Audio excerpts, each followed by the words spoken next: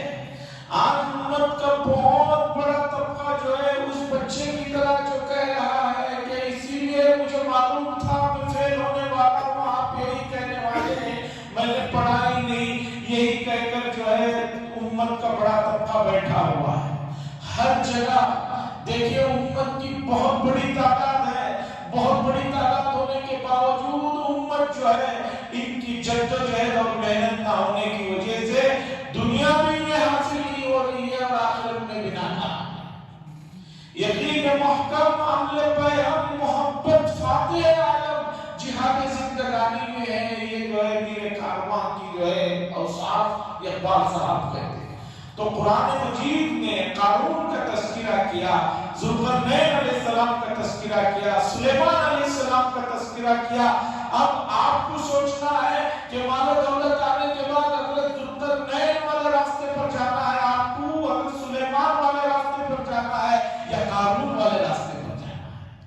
قارون والے راستے پر جائیں گے تو دنیا بھی آپ کی برباد ہوگی، فَخَسَفْنَا بِهِ وَبِدَارِهِ الْأَرْضَ، اللہ نے اسے اور اس کے گھر کو زمین میں دھسا دیا، اور آخرت بھی جو ہے برباد ہو کر رہ جائے گی۔ اس لیے کوئی بھی خیر کی چیز اللہ دے رہے ہیں تو اسے لینے کے بعد اس کی صحیح سمت میں جانا، یہ اصل امت مسلمہ کا جو ہے امت مسلمہ کے افراد کی ذمہ داری ہے۔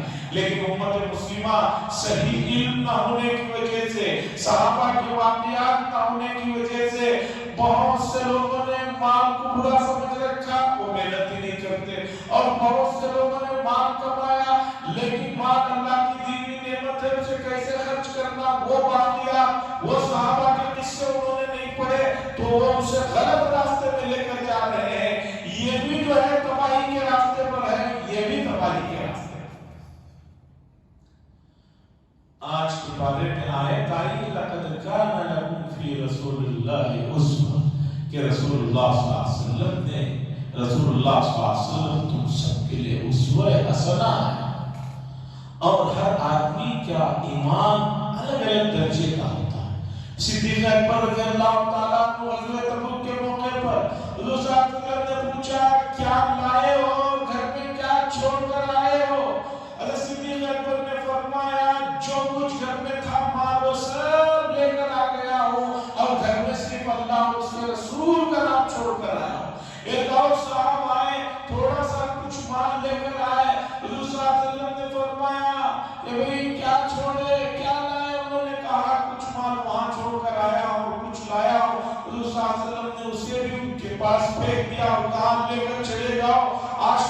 راستے میں دے دیو، کل جو ہے اگر فقر فاقہ ہوگا تو یہی کہو گے کہ جو کچھ تھا اللہ کے راستے میں دے دیا اس لیے میں فقیر بن گیا۔ مراحل ہے، اور یہ سب چیزیں جو ہے قرآن و حدیث نے تفصیل سے سمجھائی ہے۔ تو جس چیز کو قرآن خیر کہہ رہا ہے، ایک آدمی کہے مجھے دنیا میں کوئی دلچسپی نہیں، کیوں دلچسپی نہیں؟ دلچسپی لو، آپ دلچسپی نہیں لوگے۔ حضور صلی اللہ علیہ وسلم نے فرمایا کان الفقر ان یکون کفرا، آدمی کو فقر محتاج کی بہت سی مرتبہ کفر کے دلدل میں لے جا کر جو ہے ڈال دیتی۔ آج امت کے بہت سے ملکوں میں امت مسلمہ کو ایمان سے نکال کر عیسائیت میں دوسرے اس میں جو ڈالا جا رہا ہے وہ یہی وہ پیسہ جو کام کر رہا ہے۔ کان الفقر ان یکون کفرا، حضور صلی اللہ علیہ وسلم نے محتاجگی سے پناہ مانگی اور یہ فرمایا لوگو ایسی حالات مت بنا لو کہ محتاج ہو جاؤ اور اس موقع پر تم اپنے ایمان کا سودا کرنا۔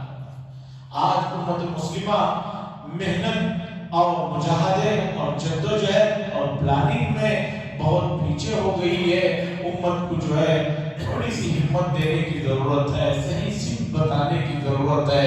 بقول اقبال صاحب کے نہیں ہے نا امید اقبال اپنی کشت ویران سے، ذرا موت مٹی بڑی زرخیز ہے ساقی، اس مٹی میں بڑا پاور ہے، اس مٹی میں بڑی صلاحیتیں ہیں، اگر تھوڑی سی جو ہے اسے جو ہے آگے کی طرف بڑھائیں گے لے جائیں گے تو کام۔ قرآن مجید نے جہاں حضرت ابراہیم اور اسماعیل علیہ السلام کے ذبح کے قصے کو ذکر فرمایا کہ جس میں حضرت ابراہیم علیہ السلام نے اسماعیل علیہ السلام سے پوچھا بیٹا میں نے خواب میں دیکھا تمہیں ذبح کر رہا ہوں، تو حضرت اسماعیل علیہ السلام نے کہا ابا جان آپ نے جو کچھ دیکھا اسے کر گزریے۔ مفسرین نے اس واقعے کے تحت لکھا ہے یہ واقعہ دو عظیم الشان نبیوں کا ہمارے سامنے ہے۔ وہ یہ بتا رہا کہ امت کے بڑوں کو اپنے نوجوانوں کو اور اپنے چھوٹوں کو ساتھ میں لے کر چلنا ہے، ان کے رائے مشورہ لینا ہے، انہیں آپس میں قریب کرنا ہے۔ اگر نہیں کریں گے تو درمیان میں دراڑیں آ جائیں گی، یہ بڑے اور چھوٹوں کے درمیان میں دراڑیں آئیں گی تو آنے والا مستقبل اور بدتر سے بدتر ہو جائے گا۔ اللہ تعالیٰ سے دعا فرمائے اللہ تبارک و تعالیٰ مال جیسے خیر کی چیز کا صحیح استعمال ہمیں نصیب فرمائے، اور اسی طرح آپس میں بھائی چارگی اور ایک دوسرے کی رائے کو سننا اور اسے سمجھنا اور آپس میں ایک دوسرے کو جوڑنے کی توفیق نصیب فرمائے، اس لیے کہ آنے والے ایام جو ہیں وہ ایام ہمیں اس بات کو بہت شدت سے احساس دلا رہے ہیں کہ اگر آپس میں ہم لوگ ایک نہیں ہوئے شیرازہ بکھر جائے گا اور آنے والی نسلوں کے لیے بڑے کٹھن مرحلے ہوں گے۔ وآخر دعوانا الحمدللہ رب العالمین، الحمدللہ رب العالمین، والمتقین والصلاة والسلام علی سید المرسلین وعلی آلہ وصحبہ اجمعین۔ ربنا آتنا فی الدنیا حسنہ وفی الآخرۃ حسنہ وقنا عذاب النار۔ صلی اللہ تعالی وسلم علی خیر قلب محمد وعلی آلہ وصحبہ اجمعین والحمدللہ۔ حضرات 100% ووٹنگ ہو، کہیں بھی کسی کا کوئی ووٹ چھوٹنے نہ پائے، اس کے لیے آپ حضرات مسلسل لگے رہیں، کوشش کرتے رہیں، ہر ایک کو اس چیز کی طرف ترغیب دیتے رہیں۔ میں بھی انشاءاللہ مزید ذمہ دار احباب بھی آپ کو بار بار یہ مسئلہ یاد دلاتے رہیں گے۔ 100% ہر علاقے میں ووٹنگ